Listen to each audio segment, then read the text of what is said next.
Hi, it's Alistair at Electric Scotland. This is my newsletter for the, 27th of April 2018. Okay, stories this week. First story I picked for you is a picturesque East Neuk service in running to be named Scotland's best bus route. It says our 95 route from Leven connects the communities and quaint coastal fishing villages of Lower Largo, Ely, St Monans, Pittenweem, Anstruther and Crail before the impressive views across St Andrews before arriving into the old university town. I spent a couple of months actually in the East Neuk of Fife before coming to Canada, and I loved it, and luckily the weather was just beautiful when I was there. I mean, all but a few days were just gorgeous blue skies and sunshine. In fact, if you go to my website, you'll find pictures from the East Neuk of Fife, my stay there. So I would certainly encourage you to look at it because it's a wonderful place to go. I must confess I never went to the East Neuk, but I used to go to St Andrews regularly on business, very regularly in fact. And of course I never went to the East Neuk because you can just drive straight past and go straight to St Andrews, and of course that was the fastest route because I had no business in the East Neuk. So when I first went there I was just amazed at how beautiful it was. And there's some great places. I remember I found a pie shop, but it's pies of every possible description. They had breakfast pies with eggs, black pudding, bacon, sausage, the lot in them, steak and kidney, steak pies, mince pie, all kinds of pies. There seemed to be hundreds of them. And I've got some pictures of that, by the way, so you can see that if you go to my picture gallery there. Okay, the next story is one for the US. US and the UK form regulatory working group to boost stability. It says Britain and the United States said on Thursday they would form a financial regulatory working group to promote financial stability and efficient markets as the UK leaves the European Union. So that's good news. You should learn more about that. Next story is Britain's tech sector dwarfs the rest of Europe. Again, don't forget that right now Scotland is in Britain. Scotland's part of Britain. So anything that's good for Britain must be good for Scotland. So that's a good story. Next story is leaders approve Prince Charles to succeed the Queen as Commonwealth head. So that's good. Then, next one is our national identity and values are closer to our Commonwealth cousins than our European neighbours. It gives you a bit of history there. It says there's a shared history that begins in these islands of the growth of freedom and democracy. Next one is Australia tells Remainer MPs that staying in EU customs union will kill any trade deal. And I entirely agree with that. So next one is Donald Trump's visit to the UK is back on. It says President is to finally come to Britain in July and could even stay with the Queen at Balmoral. So selling news, eyeballs on the prize. This is an interesting article about advertising in newspapers.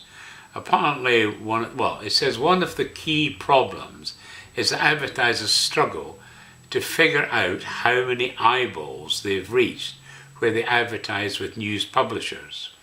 The publishers have struggled to give them reliable figures. But now with this new system they put in place, they're now giving you those figures. And it's a very interesting read to see what papers are most popular. Next story is the master blender who is Scotch whisky's first lady. Next one is Project Fear got its sums wrong by 100 billion. It says Treasury predictions during the Brexit campaign were wrong to the tune of £100 billion, according to a report which accuses former Chancellor George Osborne of overseeing a gross miscarriage of government. So you should have a wee read of that one. A Myth of Scotland as a Beacon of Human Enlightenment. It's by Kenneth Roy of the Scottish Review, this story. And in actual fact, I must confess that I'm trying with these news feeds to bring you real stories from Scotland and tell you what Scotland's really like today. Because so many in the Scots diaspora around the world tend to look at Scotland in the old days of Highland clans, the clearances, shortbread bagpipes, the lovely scenery, all this kind of stuff. And of course the local Scots always complain about, whether they talk about the new things in Scotland that are happening, our tech sector, all this kind of stuff. We always seem to talk about the old stuff. So I'm trying to bring you the new stuff, and to be perfectly honest, the new stuff isn't that flattering to Scotland. I mean, the SNP have now been majority control for 10 years in Scotland, and frankly, it's made a disaster of Scotland. Economically, we're the worst part of the UK. GDP-wise, we're the worst of all European countries. Our justice system is breaking down. Our NHS service and education is terrible. We used to be a world leader in education. Now we're just average. So Scotland of today is a disaster area, and it's just going to get worse. Because all the SNP want is independence. And to hell with anything else. All they want is independence or bust. And Scotland will be bust if we get independence. It's just ridiculous. I'm just very pleased I'm now living in Canada. That's all I can say. I wouldn't go back to Scotland at all. No interest whatsoever. Backing for Clans is another story. It's a total of 11 community events spanning 9 local authorities are receiving support of more than 48,000 in 2018 from the Scottish Clan Event Fund. So if you've got a clan event you're going to hold in Scotland, you might be interested in getting in touch because you might get some financial assistance there. The next story I picked for you was Slaughterbots, Robot Sophia, and Google's DeepMind Exposed. These are all actually videos, but I was quite fascinated, especially on that robot Sophia. I mean, she's a female robot, but she looks like a robot because they haven't bothered tarting her up with hair and all this kind of stuff. But what I thought was just amazing was the conversations she was having with people. They were real conversations. Totally amazed at that. I mean, you really should watch that. But also it's, they were talking about they're working in the States at the moment about trying to copy your mind to a robot brain, as it were. So taking a copy of you. And, I can see that happening in the long run, backing up your brain. So if anything happens, you can be restored, you might say. And maybe that would be good for dementia, I don't know. But anyway, I just thought that these are really interesting videos. New funding of 2.5 million for next phase of the Gaelic Dictionary. Basically, funding of 2.5 million has been put in place for the next phase of the development of the first comprehensive Gaelic Dictionary. Great project that, glad it's being supported. Then I have a headline in the Toronto van, 10 dead and 15 injured as pedestrians are hit. This is the thing that happened in Toronto the other day there. So Toronto joins people in obviously London and Paris and Belgium and so forth, and Nice. Terrible that, really. Next story I have for you is tackling the myths about Brexit and the customs union. I actually found this to be a very good article. It says a number of dangerous myths about the customs union are badly confusing the Brexit debate. And if you really want to know more about the customs union, why it's bad or why it's good, you really should read that. I found it very interesting and worthwhile reading. Then I have rare earth elements, scarcity and human ingenuity. It said the world quickly adapted to China's monopoly on rare earth elements. Now, in actual fact, Canada has huge reserves of rare earth elements, but we just haven't developed them. And I might add that I think the oil sands are something like the second largest reserves of oil in the world. And it's part of these oil sands that we get access to these rare earth elements. So that's quite interesting. A free trade future for Africa. A Pan-African free trade area has the potential to be bigger than the EU's single market. And of course, as you know, there's quite a few African countries in the Commonwealth. And that's why I'm very excited about us doing much more with the Commonwealth. Next story is 15 foods that only people from Scotland will know what they are. And I might add the first picture they show you is of a morning roll with a sliced sausage in it. Excellent. I like mine with some onions, right enough. A UK supermarket is selling fresh food past its best before day for just 10 pence. A supermarket chain has started selling fresh fruit, vegetables, bread and cakes past their best before date for a nominal cost of 10p. Absolutely brilliant, that. And they're telling me that they now no longer need to throw anything out because people say, "Whoa, great, we'll buy it." So really good article, that. And maybe you could talk to your own supermarkets and see if they might not take up that idea. So great article to read, that. Then another one that I was gobsmacked about, it says GCSE students cannot tell the time using a traditional clock face. It says GCSE and sixth form students are turning up to school unable to tell the time using an analogue clock, according to teachers. I was gobsmacked at that. I mean, how difficult is it to tell? I mean, I've got an analogue watch. It's 6 minutes past 4. I mean, it's easy, you know. I mean, maybe that's our education system going. It shows you how bad it is that they can't even tell the time. Next one is lost settlements of Glencoe studied for the first time. It says archaeologists are in Glencoe surveying the settlements inhabited during the 1892 massacre for the first time. Really interesting article now. And likewise, next one is Secrets of Orkney's Egypt of the North to be unlocked. This is Rothesay, is home to at least 160 archaeological sites with 5,500 years of history charted in less than a mile off its west coast. I mean, just amazing there. I just wish I'd known more about that. I used to go to Orkney once a year for about 7 years. It was part of being with Carnation Foods because I was the area sales manager for Scotland and Orkney was in the Scottish fair. The company always felt that while we dealt with them on the phone month by month, we should at least visit them personally once a year, and that was my job to do that.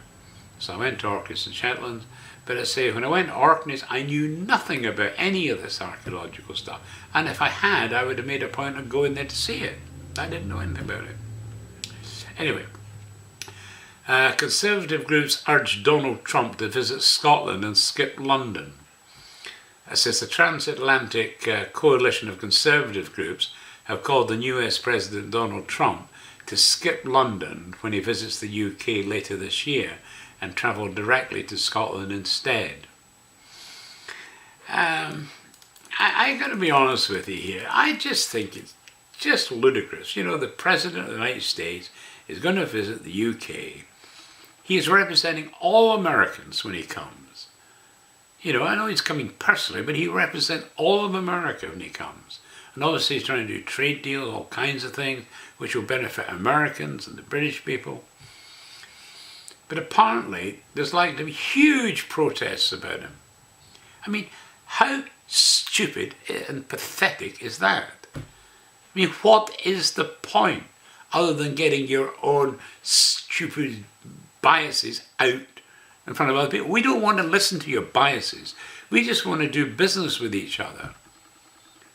But these people are going to wreck it because they're stupid. And that's what I keep saying. There's far too many really stupid people in Scotland. And it's our education system is not educating them enough so they can see what's going on in the world. They're really stupid now. And we're getting worse, not better, worse. So I'm really upset about that. I mean, I'm very delighted he's coming. And I know Donald Trump, he'll sort it all out. You know, he can sort anything out, that guy. I like Donald Trump, I have to say, but I know a lot don't. But nevertheless, it doesn't mean if you like him or hate him.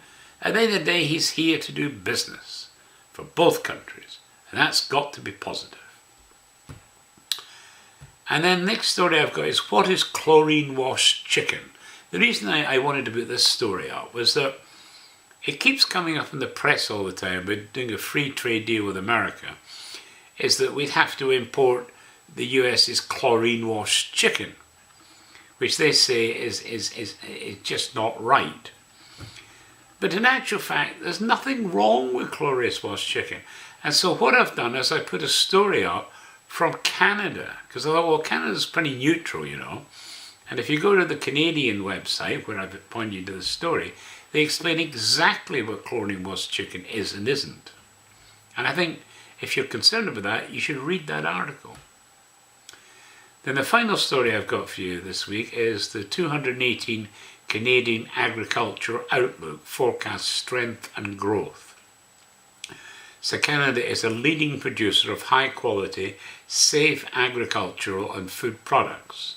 Agriculture is a major contributor to Canada's economy, and the sector is expected to prosper throughout 2018. And I think there's a lot going on in Canada that Scotland and Britain could learn from, to be honest. And maybe America as well. But anyway, I just thought I'd bring you that. Then on to the individuals' histories that I've got for you this time around. I'm continuing the transactions of the Canadian Society of Civil Engineers. This week I've added the 1935 volume. It's all kinds of, there's a huge range of stories on this.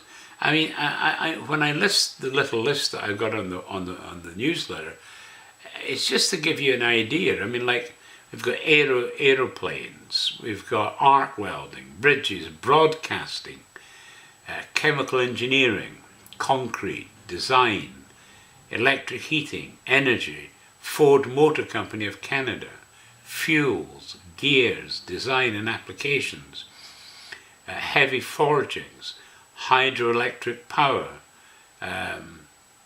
Calvin Medical, laws of a mass of clay under pressure, metallurgy, nickel industry, obituaries, sewage treatment, steam, structural engineering, surveying, talking with Swiss engineers, timber, transportation, water conservation, weather forecasting, welding methods, etc. And it's etc., etc., etc. There's tons of stuff in these ones. Then the next one is Official History of the Canadian Medical Services from 1939 to 1945, basically the Second World War. And that's a fascinating account. But, you know, I don't know whether you want to read it or not, but I found it was fascinating. I've also got a history of Canadian journalism. This is in the several provinces of the Dominion, with a sketch of the Canadian Press Association, 1859 to 1908. It was edited by a committee of the association. Really interesting, that. And then one that I highly recommend you have read out is Life with the Eskimo. It says the narrative of Captain Charles Francis Hall of the whaling bark George Henry from the 29th of May 1860 to the 13th of September 1862 were results of a long intercourse with the Inuits, and full descriptions of their mode of life, the discovery of actual relics of the expedition of Martin Frobisher of 3 centuries ago, and deductions in favour of yet discovering some of the survivors of the Sir John Franklin's expedition. And it's in 2 volumes published in 1864. Fascinating, really is good there. And then I have a neat wee one which is Canoeing in Ontario. I posted up 2 videos on this topic to our lifestyle page. So we've got a lifestyle page right at the top. I put the 2 videos there. One is a really nice one about canoeing and what it's like as a lifestyle, and the other is about an actual 2-night trip on the lakes in the Algonquin area. I thought both were lovely videos, so I thought I'd share these with you. And I have one story from Conrad Black is saying America is being mocked by the shallow bias of its free press. Okay, so on to Electric Scotland. Continue with the Commonwealth of Australia. I've added volume 5, which is July 1864 to August 1804, to August 1806. I also found a wee book on some Dinsmore genealogy, so if you've got a Dinsmore connection, that will be useful to you. I've also got the story of Christchurch in New Zealand. Again, very interesting, the way it all started off and everything. I've also put a link to Commonwealth Heads of Government meeting. I added some videos and a report on the happenings of this meeting.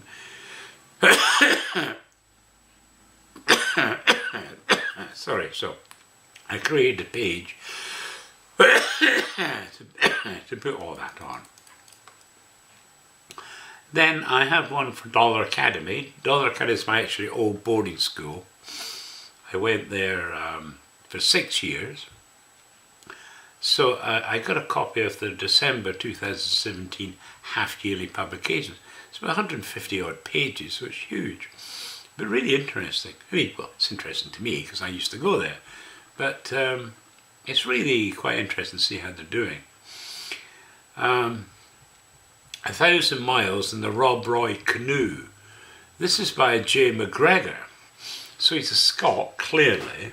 And when I saw that, I was just intrigued. It's actually nothing to do with, it's really on rivers and lakes of Europe, by the way. But I wondered if he had been in Canada and that's where he learned about canoes.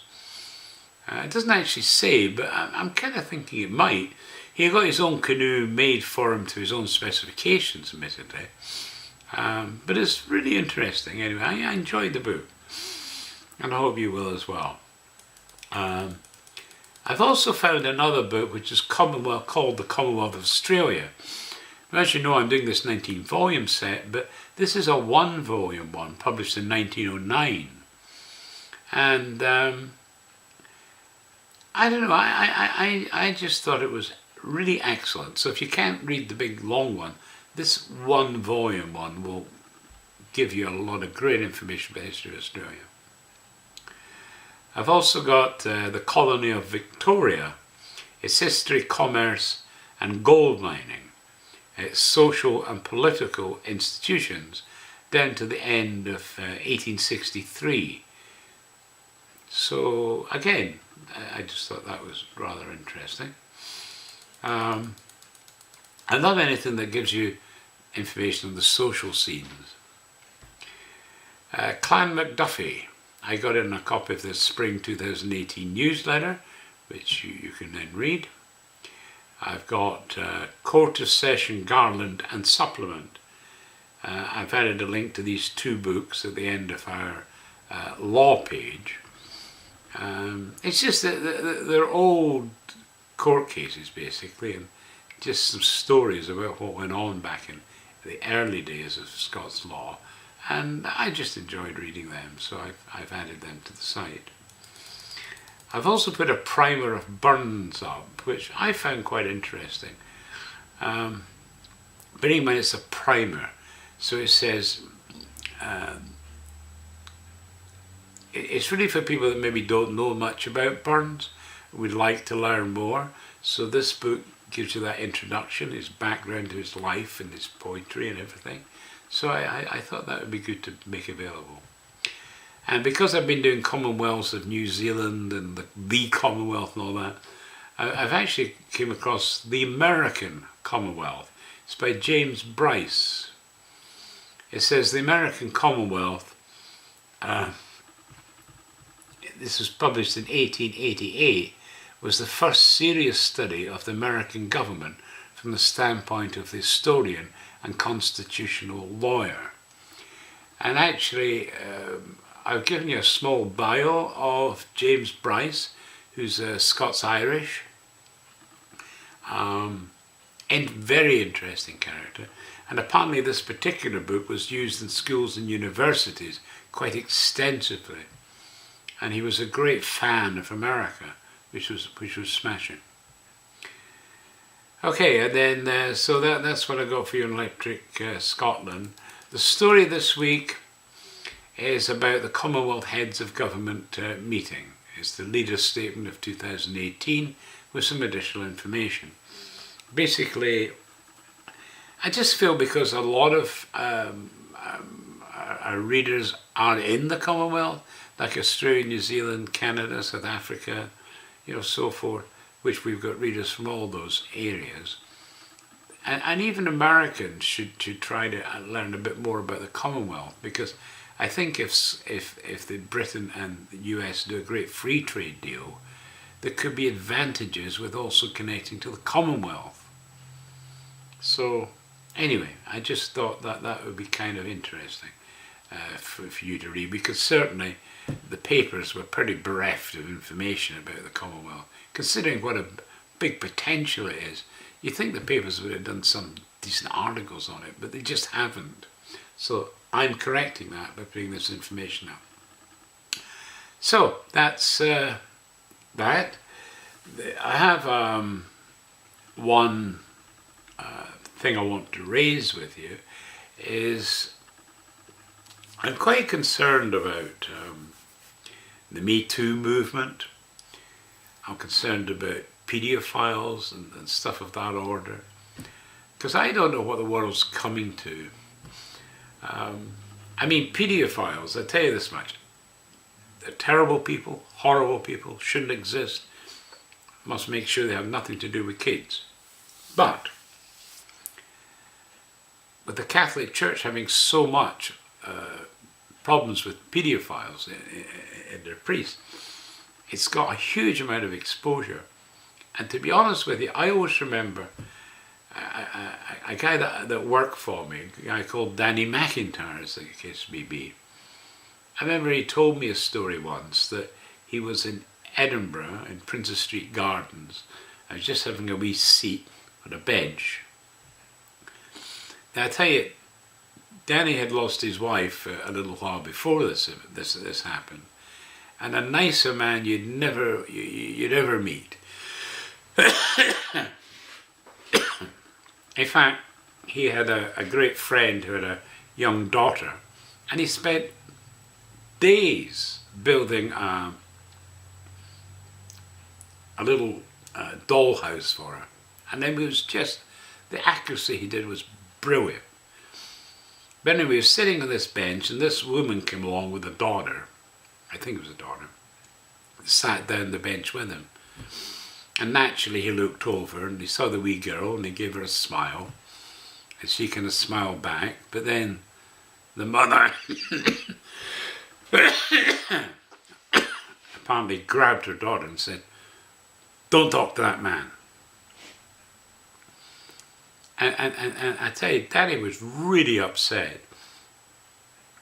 And I wonder how many adults out there now don't even want to talk to children because they might be accused of being paedophiles or something. And then this Me Too movement. You know, I was talking to a woman up here in Canada, And she was concerned about the movement. She said, you know, in Ontario, we've just had the leader of the Conservative Party, who had two anonymous women accused him of sexual harassment. And as a result, he had to resign his leadership position. Although he tried to come back afterwards, and he's apparently suing the CTV people for raising this. But he's saying, you know, I still don't know who these women are, but I've done nothing wrong.